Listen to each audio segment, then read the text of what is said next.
Hello friends, have a very nice day. अगर कोई पाकिस्तानी आदमी, पाकिस्तान का कोई मिनिस्टर या वहां का कोई एक्स या प्रेजेंट प्राइम मिनिस्टर या कोई पाकिस्तानी एम्बेसडर, कोई हाई लेवल का पाकिस्तानी लीडर ये स्टेटमेंट दे कि हिंदुस्तान हमेशा पाकिस्तान को तोड़ने की कोशिश करता रहा है, तो बात समझ में आती है।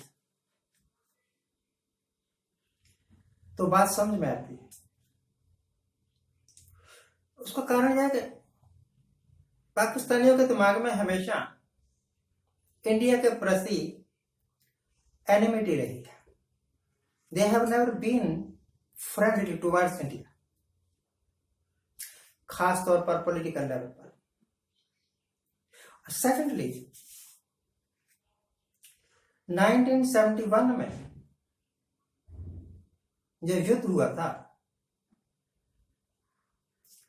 उस युद्ध के कारण पाकिस्तान दो हिस्सों में बंट गया था।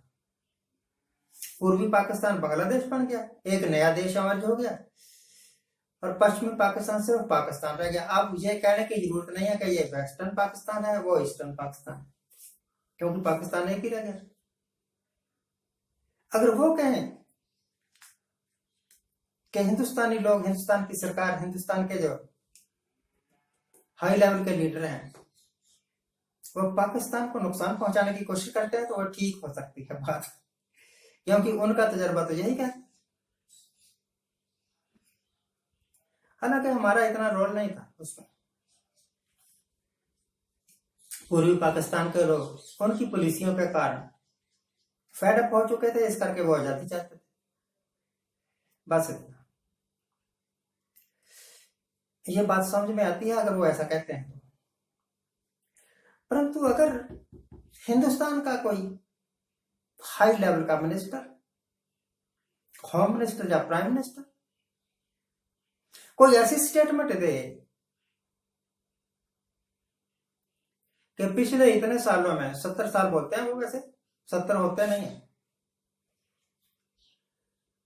जो कांग्रेस सरकारें थी उन्होंने हमेशा हिंदुस्तान को तोड़ने की कोशिश की है, और मैं इनको फैक्ट्स के आधार पर चेक करूं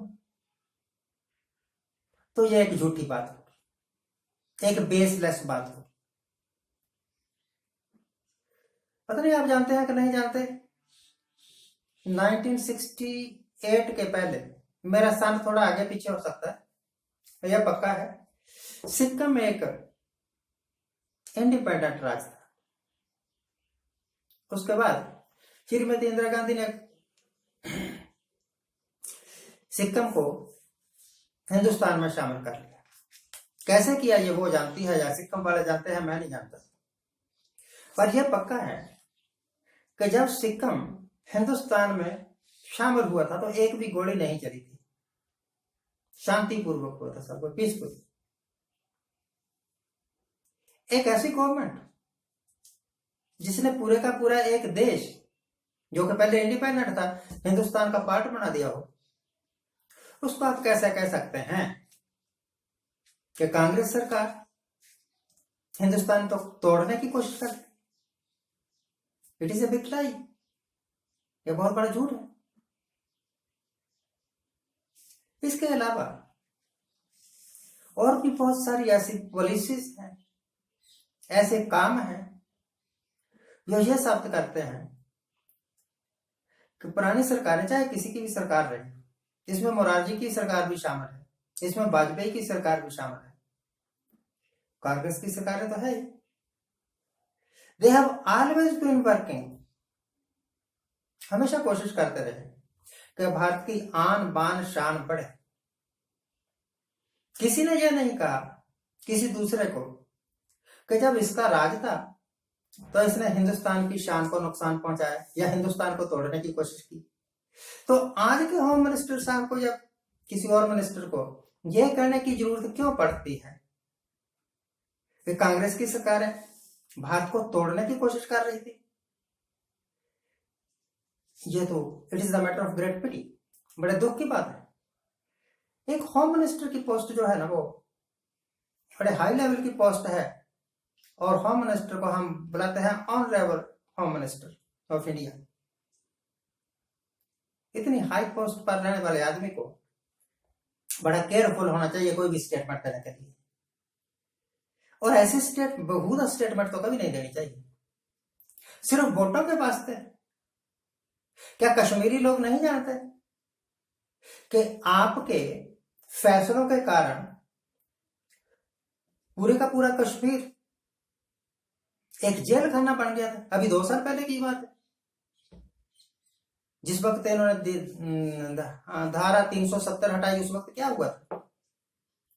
कश्मीर के अंदर कोई जा नहीं सकता था, कश्मीरी कोई बाहर आ नहीं सकता था, पत्रकार नहीं जा सकते थे, बड़े बड़े हिंदुस्तान के लीडर राजीव गांधी जैसे जाने की कोशिश करते थे तो उनको रोक दिया जाता था कि आप अगर कश्मीर में गए तो वहां शांति को खतरा है। इन लीडरों से खतरा नहीं है शांति, आपकी पॉलिसी से खतरा है शांति। और अब भी कश्मीर के हाल कहां सुधर गए? रोज ही कोई ना कोई मरता है, रोज ही गोली चलती है।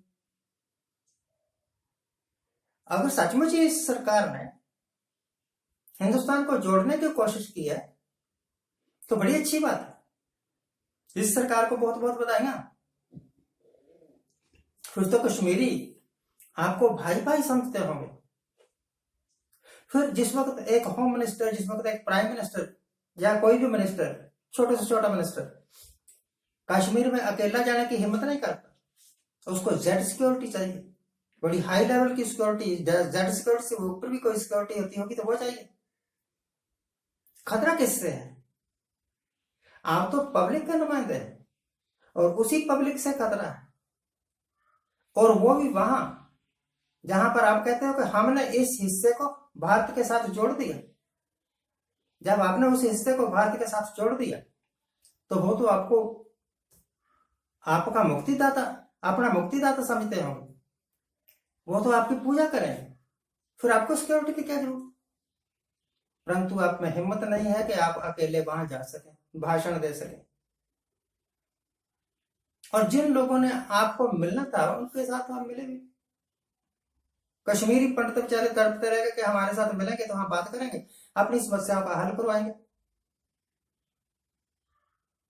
उनके साथ कोई मीटिंग नहीं हुई, और जिन लोगों के साथ मीटिंग हुई, होती या ना होती क्या फर्क पड़ता है? वो तो पहले भी आपके चमचे थे, अब भी आपके चमचे हैं। जो विरोधी हैं वो तो पहले भी आपके विरोधी थे, वो अब भी आपके विरोधी हैं। आप कोई भी पॉलिसी लेकर आए वो तो विरोधी ही रहेंगे। बदलना तो दिल है, बदलना तो सोच है, और सोच कोई बंदूक की गोली नहीं बदल सकती। सोच कोई जबरदस्त थोपा हुआ कानून नहीं बदल सकता। अपनापन आता है प्यार से, अपनापन गोलियों की बुछार से नहीं आता। एक होम मिनिस्टर को ऐसी स्टेटमेंट नहीं देनी चाहिए कि इस पार्टी के कारण देश टूट रहा था। किसी पार्टी के कारण देश नहीं टूट रहा था, बहुत बड़ा देश है, कहीं भी कुछ उथल पुथल हो सकती है। तो इसका मतलब यह नहीं है कि जो वर्तमान सरकार है इंक्लूडिंग दिस गवर्नमेंट वो ये सब कुछ पैदा कर रही है।